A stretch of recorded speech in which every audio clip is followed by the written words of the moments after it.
aí, pessoal, tudo bem? Como é que estão? Bem-vindos mais uma vez aqui no meu canal Biologia Animada. Nessa época de crise aí, ninguém podendo sair em casa. Mas assim, vocês não precisam perder conteúdo por causa disso. Basta se inscrever aqui no meu canal e deixe seu like para vocês poderem aprender um pouco sobre. Aí agora nós vamos ver sobre meio ambiente versus processo industrial, processo de industrialização. O que vem a ser o processo industrial? Como aconteceu, como se iniciou, a gente vai ver na aula. Não percam! Fiquem ligados! Bom, como vocês podem ver aí no esquema, é, nós vamos falar um pouco sobre meio ambiente versus desenvolvimento industrial. Vocês já se perguntaram como era o ambiente há 600 anos atrás, há 700 anos atrás? Como que era a realidade das pessoas que viviam nessa época? Bom, o ambiente ele deve servir de abrigo, ele deve ser a casa, ele deve ser o lar do ser vivo. E também neste ambiente ele deve oferecer desafios e perigos para os seres vivos. É isso que um ecossistema em equilíbrio faz. Ao mesmo tempo que ele é casa e abrigo, ele também é perigo e desafio. E aí os seres vivos, quando eles encontram, se deparam com esse perigo, eles podem morrer e com isso a taxa de natalidade e de mortalidade ficam controladas dentro do ambiente. Então, um ecossistema em perfeito equilíbrio é isso. Agora, quando chegou o processo de industrialização, né, o que aconteceu? Como ficou o ambiente? Então, aí a gente vai ver agora um pouco sobre como era e como ficou. Bom, entre 600 e 700 anos atrás, como era a sociedade? A sociedade vivia num período muito difícil. Por quê? Os recursos eram escassos, não se havia grande oferta de alimento disponível em algumas regiões lá da Europa. Né? Eu vou falar um pouquinho sobre um pouco sobre o histórico da Europa. Né? E ainda assim, o sistema que mais imperava era o sistema da monarquia. Então haviam reis, princesas e castelos, né, nessa época. Falamos aí, né, de como era nessa época, conhecida como época medieval, né? Até mesmo antes disso, vamos voltar um pouquinho mais para trás, na época onde o rei era o absoluto, havia o absolutismo, o rei ele mandava e desmandava. Como que era configurada a sociedade? Era assim, o rei ele regia o castelo, que por sua vez tinha lá as pessoas que ele consideravam da nobreza, que havia através do sangue dos nobres pessoas que ganhavam terras do rei. Como era esse reino há 600 anos atrás? Vamos voltar um pouco antes. Como era o reino na época em que os reis eram absolutos e faziam e regiam as suas regras conforme eles quisessem? A época do absolutismo, onde a sociedade estava configurada assim: o rei ele era o topo e abaixo dele estavam as pessoas que ele considerava nobres, seja através do sangue ou algum cavaleiro que fez um serviço por mérito e aí ele começava a se inserir na nobreza. Com isso ele ganhava as terras e aí tinha as designações, o barão, o duque, a duquesa, né, todos esses nomes da nobreza que faziam a administração das terras do reino. Então eles eram senhores, senhores da terra. E quem trabalhava para eles? Era o servo. Então naquela época havia o reino, como vocês podem ver aqui, e lá longe haviam os burgos e haviam aí os feudos. Então os feudos era o lugar aonde o senhor comandava e o servo obedecia. Nessa época, o sistema monetário, quando eu falo dessa época do absolutismo, o sistema monetário era através da troca. Então, era através da permuta. Né? Eu tenho 1 quilo de tomate e quero trocar por um peso equivalente a 1 quilo de frango. E aí, é, como que fazia? Como que estava a economia? A economia era assim: o servo trabalhava lá, produzia maçãs. E aí ele pegava essas maçãs e ficava um pouco para a família dele, para seu sustento, e depois a maioria das maçãs iam para os senhores, e aí os senhores enviavam todas essas maçãs para o rei. Né? Então, mais ou menos, a grosso modo, era assim que acontecia. Então, o senhor ficava com a maior parte e depois pagava, dava também uma certa parte para o rei. E com isso, todos viviam bem, e até que chegou um momento em que o servo ele viu que trabalhava 18 horas por dia e ainda tinha que pagar imposto para o reino, e ainda tinha que dar todo aquilo que ele produzia para o senhor da terra, para o nobre, né?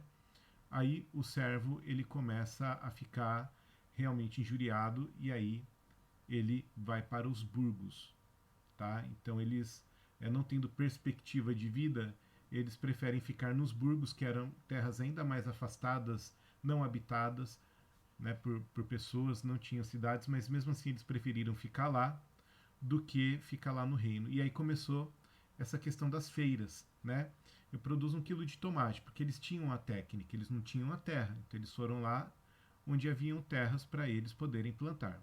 E aí um começou a produzir tomate, outro começou a viver da pesca, outro começou a viver da caça, e aí tinha a questão da permuta, né? Eu tenho 1 quilo de tomate e quero trocar por 1 quilo de arroz, então eu vou colocar numa balança, né? E essa balança ela fica equilibrada.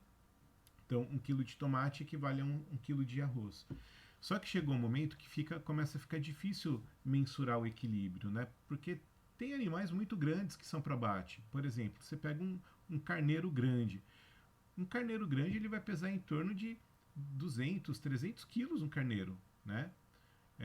Tem carneiros aí que, né, eles pesam bastante.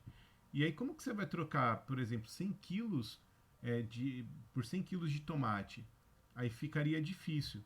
Então, o que eles fizeram? Eles inventaram a moeda. Então, a moeda foi algo que leva à troca, né? Então, eu posso pegar uma moeda e ter bens, adquirir bens com esta moeda. Naquela época, a moeda era de ouro, prata e cobre. Aí, por volta de 1500, que foi o fim dos feudos e começo da Idade Média, conhecido também historicamente como Idade das Trevas, era uma idade, foi uma época muito difícil, né? Porque aí começou um movimento cultural conhecido como Renascença, e aí nesse período renascentista teve muitos avanços tecnológicos e teve pessoas muito influentes nessa época, como Leonardo da Vinci, Michelangelo, Rafael. Né? Leonardo da Vinci, além de um exímio pintor, ele contribuiu muito para a ciência na questão de anatomia, ao pintar cadáveres de pessoas, desenhar os tecidos com uma perfeição que permitia com que os médicos estudassem melhor as doenças, né? Conhecessem melhor o corpo humano. Leonardo da Vinci também foi um engenheiro, ele fez vários protótipos, inclusive um protótipo de helicóptero. Então, nessa época tiveram pessoas brilhantes, né? Também teve aí o avanço científico, foi na Idade das Trevas. Então, como que era configurado aí? Tinha a igreja, né? A igreja tinha aí a Santa Inquisição, em que ele perseguia as pessoas que iam contra as ideias dessa igreja. Né? Como que as pessoas iam contra essa ideia? Falava, o que você está aplicando aí não se aplica porque eu observei tal fenômeno. Né? Nesta época, qual era a teoria? Era o geocentrismo. Né? O Sol girava em torno da Terra. O Sol girava em torno da Terra e o homem era o umbigo do universo. Né? Então a Terra era o centro de todo o mundo, a ponto do Sol ter que girar em torno da Terra. E aí veio aí as fundamentações, né? Porque a Terra é plana, o universo tem 4 cantos, né? É, e aí veio um tal de Galileu Galilei. Galileu Galilei ele veio contestar essas questões porque ele, olhando através do telescópio, ele descobre que os planetas são esféricos, porque sua Terra vai ser plana, né? É, e aí também ele começa a fazer teorias. O Sol tem uma massa muito grande que atrai o planeta Terra para ele, né? E aí Galileu Galilei ele fala sobre teorias, né?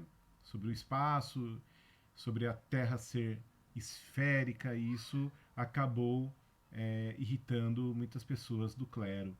E com isso ele foi perseguido, ele foi aí alvo de críticas, de polêmicas, e as pessoas sempre levavam ele à descrença e ele provava que estava certo através da lógica, através dos seus experimentos e observações. Até que chegou um ponto em que ele desistia. Nesta época também, era muito comum haver a perseguição pela Santa Inquisição. Né? Por exemplo, mulheres que elas tinham um conhecimento milenar de algumas ervas, por exemplo, e aí elas tomavam essas ervas para se curar de alguma enfermidade, diminuir uma febre. Elas eram acusadas de bruxaria e aí por isso elas podiam morrer. Mas era uma época onde havia mais verde. O mundo, nesta época, era mais sustentável do que se está hoje. Por quê? Porque tudo aquilo que o homem produzia, a Terra dava conta de incorporar isso no seu ecossistema. Bom, então naquela época, uma mulher que ela era considerada bruxa, ela utilizava-se de ervas para fazer suas curas, ela era acusada de bruxaria e aí ela era condenada à morte, geralmente morria queimada, uma morte bem dolorosa, só pelo simples fato de ser mulher e pelo fato de usar aí um remédio que não a igreja, o clero, desconhecia na época.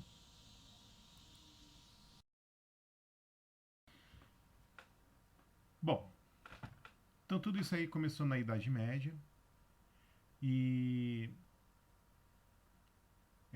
nessa época o ambiente ele era mais sustentável mesmo. Só que aí assim, a ciência ela começa a evoluir em conjunto com os conhecimentos científicos, em conjunto com as experimentações. Então as pessoas elas faziam trabalhos e ocorreu o desenvolvimento tecnológico. Até que no ano de lá por volta de 1850, né, nessa época ocorreu a Revolução Industrial. Começou com os teares, ou seja, antigamente as roupas elas eram costuradas manualmente. E isso implicava no quê? Trabalho manual, você tinha que contratar mais pessoas para fazer aquele tipo de trabalho, para você poder ter um tecido, um trançado de tapete, um trançado de roupa, né? E então foi que ocorreu a Revolução Industrial. É, no decorrer desse processo de Revolução Industrial, veio o maquinário, então veio os teares, né? São máquinas que trançavam os tecidos de forma autônoma, organizada e mais rápida do que a manual. Enquanto que um tapete manual demorava de 2 a 3 meses para ficar pronto, por exemplo, no tear, aquele tipo de tecido demorava para ficar pronto em torno de 2 semanas, 3 semanas, menos que um mês. Ou seja, aí começou o processo de industrialização. Ou seja, eu vou ter mais tipos de fios, eu vou ter mais tipos de roupas, eu vou ter mais tipos de vestuários, e aí eu começo a abrir fábricas. Aí veio Henry Ford, que ele foi o inventor do carro que nós temos hoje, né? E o Henry Ford, ele cria a indústria do carro. Então, um carro que antigamente demorava de 6 meses a 8 meses para ficar pronto, os carros lá na indústria de Henry Ford, ele ficava pronto em menos de 3 meses. Então, já a empresa já ganhava na venda, já ganhava na produção. E aí o Fordismo fazia o quê?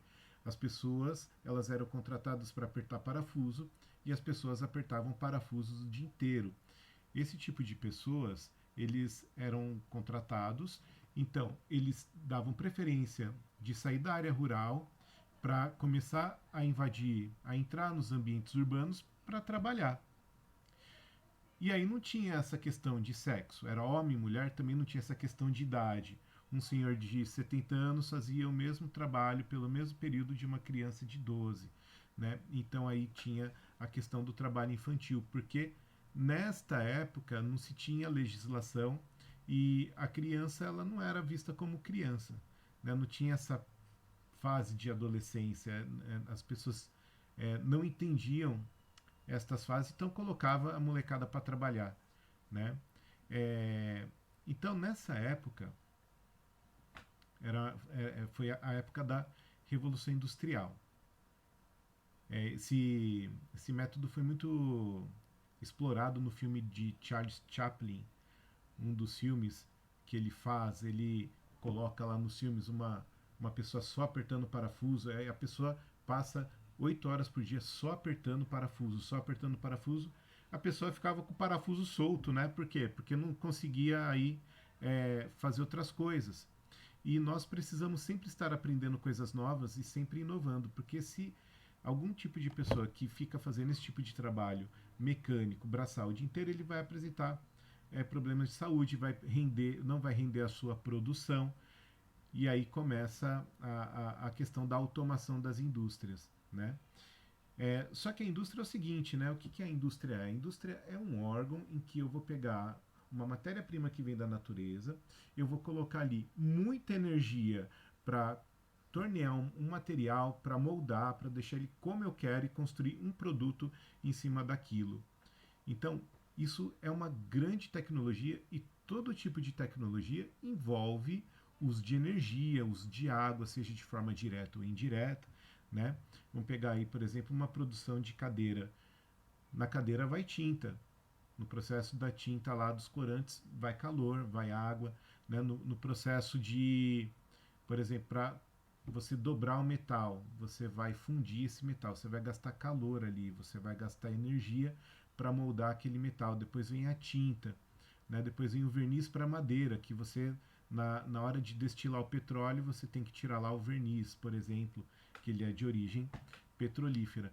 Então, tudo isso, gente, tudo isso olha o tanto de energia que tem nessa cadeia produtiva para produzir a cadeira. Não é só uma, não.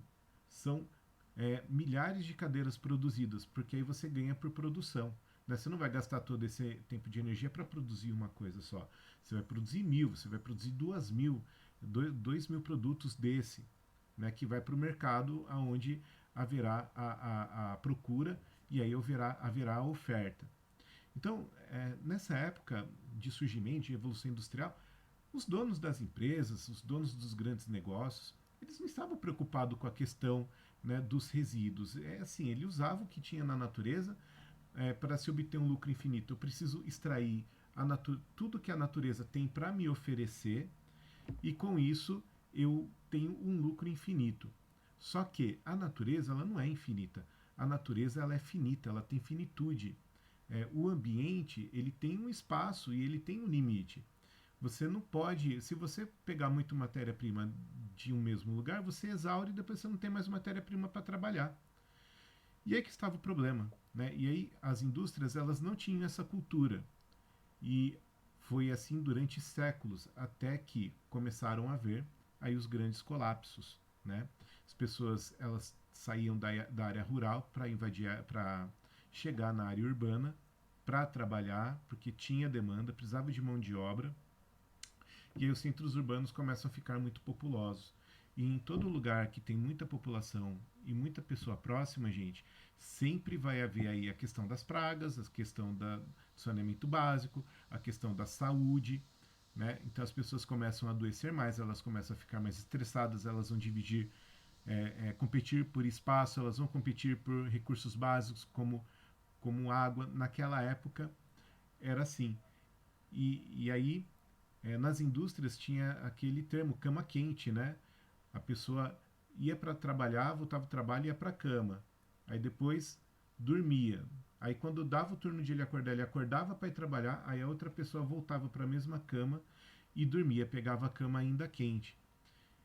Então, nessa época, a pessoa trabalhava 18 horas por dia, 19 horas por dia, na mesma pegada lá do servo feudal. Né? Ele trabalhava o mesmo tanto e não ganhava para isso. Né? O dinheiro que ele ganhava era muito baixo. Entretanto, é, a indústria também ela pecou muito, por quê? Porque a indústria nunca se preocupou que o resíduo que ela deixava, ela nunca se preocupou de ir lá e retirar do lugar que estava, da natureza. Ela nunca falou, você vai usar meu produto, só que eu vou me comprometer a pegar esse produto depois. Não, não tinha essa cultura. É meu, usei, jogo fora, vai pro lixão. E com isso, o ambiente urbano ele começa a ficar comprometido. Por quê? Aí há surgimento de entulho, há surgimento de materiais perigosos, ao surgimento aí de toda essa questão de resíduos que até hoje é problemático. Né? Quase 200 anos depois da Revolução Industrial, ainda hoje nós temos que lidar com a questão de resíduo, porque as pessoas não têm a cultura ainda de separar pelo menos o resíduo e também a indústria não tem a cultura de fazer uma logística reversa para ir lá e pegar aquele resíduo perigoso que ela produziu e dar um fim, dar uma destinação para aquele resíduo. Hoje em dia, a legislação ela começa a mudar, só que ainda assim falta muita mudança de cultura na questão industrial. Algumas indústrias se preocupam, outras nem tanto, porque se todas as indústrias se preocupassem de verdade, o Rio Tietê, que faz parte de São Paulo, não estaria tão poluído, porque a maior parte da poluição que vem do Rio Tietê vem dessas indústrias que têm esgotos clandestinos e que não dá para e que fica difícil de mapear um encanamento da região metropolitana. Então as indústrias não têm isso com ela, né? Então a gente ainda vai ter que sofrer muito por conta dessa questão aí residual. Então aí que está o desenvolvimento econômico versus o meio ambiente. O meio ambiente sempre vai sofrer, o meio ambiente. Mas tá, professor, tá longe de mim, é o verdinho lá, o jardim, que problema isso vai me acarretar?